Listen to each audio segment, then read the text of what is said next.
Gabayan niyo po kami sa aming aralin. sa aming aralin.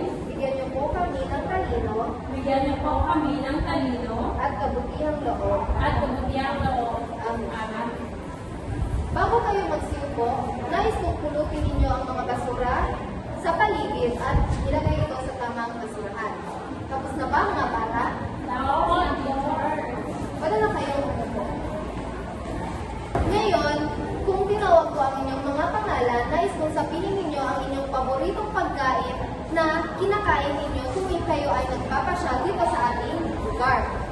Nandito na ba kayo? Opo, teacher. At dito ba si Marie Resurrection? Knickerbocker po, teacher. Wow, magaling. Andito din ba si Larda Las Reyes? Wala po, Jollibee, teacher. Wow, mahusay. Ngayon, ano nga ba ang dapat natin gawin kapag tayo ay nasa klase? Halimbawa, may tao na nagsasalita sa harapan. Okay, Lard? Makinig po ng mabuti, teacher, at umupo ng maayos. Okay, magaling. Ano pa? Okay, Marie? Kapag gusto sumagot, taas ang harap kamay. Okay, mahusay. At huwag ninyong kalimutan na irespeto ang bawat isa. Ngayon, may hinanda ako dito ng reward chart.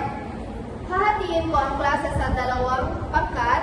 Mula kay Lar hanggang sa dulo ay ang pangkat 1. Mula kay Marie naman hanggang sa dulo ay ang pangkat 2.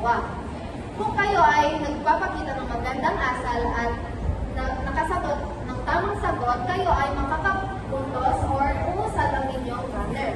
Ngunit, maaari ko rin itong bawasan ng puntos kung kayo ay nagpapakita ng hindi magandang asal. Naintindihan nyo ba mga bata? Opo, teacher.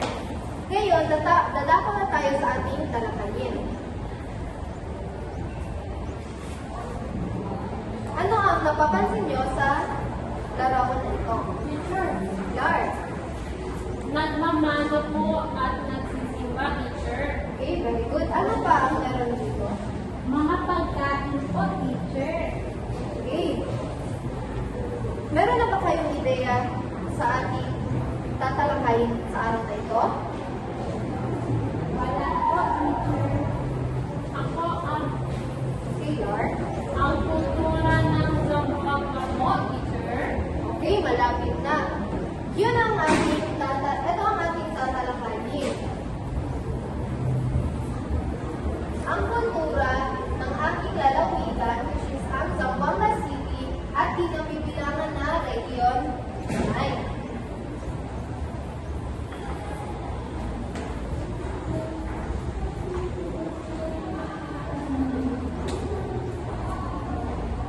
Ngayon, may dalawang klase ang kultura. Ang material na kultura at di material na kultura. Ang material na kultura, ito ay ang mga pisikal na bagay na ginagamit o nilikha ng mga tao. Kasali rito ang pagkain, produkto at kagamitan at pananamit.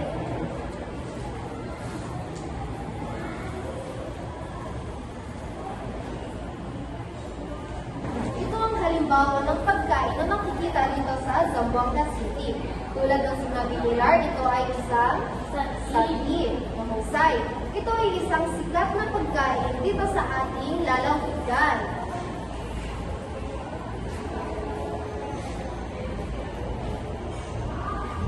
Ito naman ay chulaipon.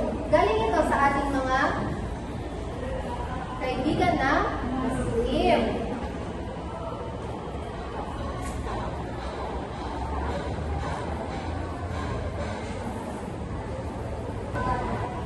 Para sa ating produkto at kagamitan naman, ang ating halimbawa rito ay ang pita.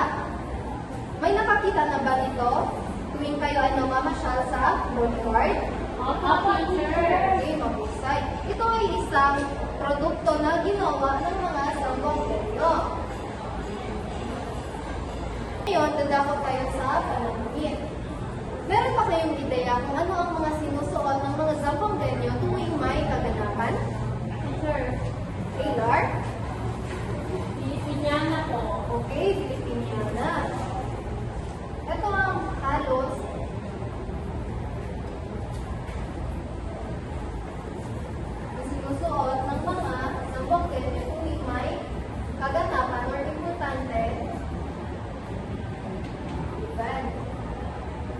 Sa struktura naman, makikita natin ang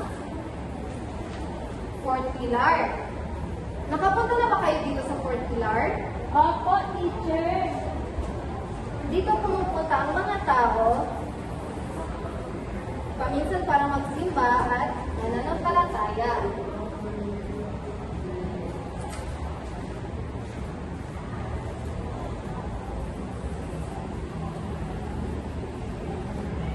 Ngayon, tatalakayin natin ang di-material na kultura. Ang di-material na kultura ay ang mga di-physical na bagay tulad ng ideya, tradisyon at wika. Ano nga ba ang wika na ginagamit dito sa Zamboanga City? Taylor? Chabacano, teacher. Chabacano, okay. Para sa tradisyon at panlilinaw naman, tuwing araw ng Zamboanga or tinatawag natin sa Chabacano ay Dia de Zamboanga, dito ay nagsasayawan ang mga tao ng kanilang tradisyon na sayaw at sinusuot nila ang mga tradisyon na damit. Ang aking halimbawa dito ay ang Hermosa Festival. Ito ay ginagawa tuwing Oktubre 12. Para sa kaugalian naman, ano ba ang mga bagay na ginagawa natin sa ating bahay, sa ating komunidad? Okay, Marie? Sa ating pagsamay ng kita ang paglaman, teacher. Okay. Magaling. Ngayon, tapos ng ating talakayan, mayroon akong mga tanong sa inyo. So, ano ang material na kultura? Ano nga ba ang material na kultura? Taas ang inyong panagsamay. Ito po ay mga bagay na nilikha ng mga tao. Pwede mo bang magbigay ng halimbawa? Katulad po ng pagkain na sati. Okay. Ngayon, ano naman ang di-material na bagay? Itaas ang inyong panagsamay. Ito po ang mga di-physical na bagay. May mga paniniwala po na madalas makikita sa mga tansyong sayaw at mga pagkakas. At si Marie? Pangkat dalawa, teacher. Pangkat-dalawa. So, huwasad natin ang inyong runner. Dalawa. Ang huling tanong ko ay, halimbawa ng kultura ng ating lalawigan. Sir, halimbawa po yung lapis po, ilalagay doon. Magdadasal muna at ilalagay doon sa pagkular. Okay. Anong pangkat si Lar? Pangkat sa teacher. Iusad natin ang iyong runner. Ngayon, hinanda ako rito na aktibidad para sa lahat. Ito ay sa pangkat isa at ito naman ay sa pangkat dalawa. Buksan nyo ang inyong envelope at may makikita kayo dyan na papel kung ano ang inyong dapat na gawin. Gawin ito ng 10 minuto at ipakita sa harapan.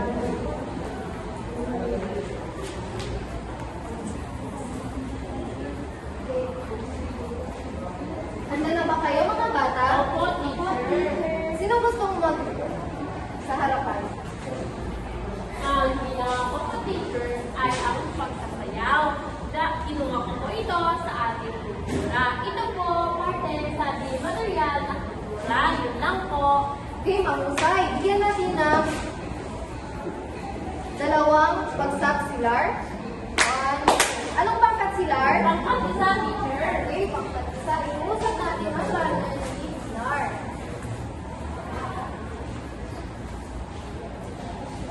Naiintindihan niyo ba ang ating talakayan ninyo? Nais kong magbuha kayo ng isang papel at sagot ito sa inyong notebook.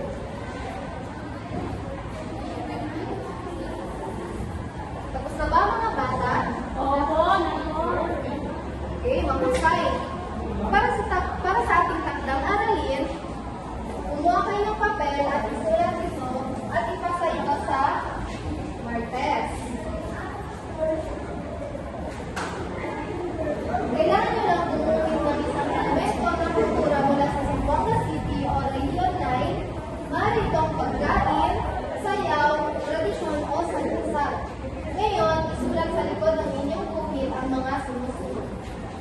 ba ito?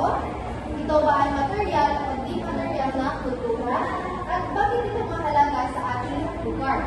Naintindihan niyo ba mga bata? Oo, teacher. Okay. Ngayon, bibilangin natin ang inyong puntos na nakuha ninyo mula sa araw na ito. Isa, dalawa. Ang pangkat isa ay nakakuha ng dalawang puntos. Ang pangkat dalawa naman ay isa, dalawa. Pangkat dalawa ay nakakuha din ng dalawang puntos. Ito ang premyo.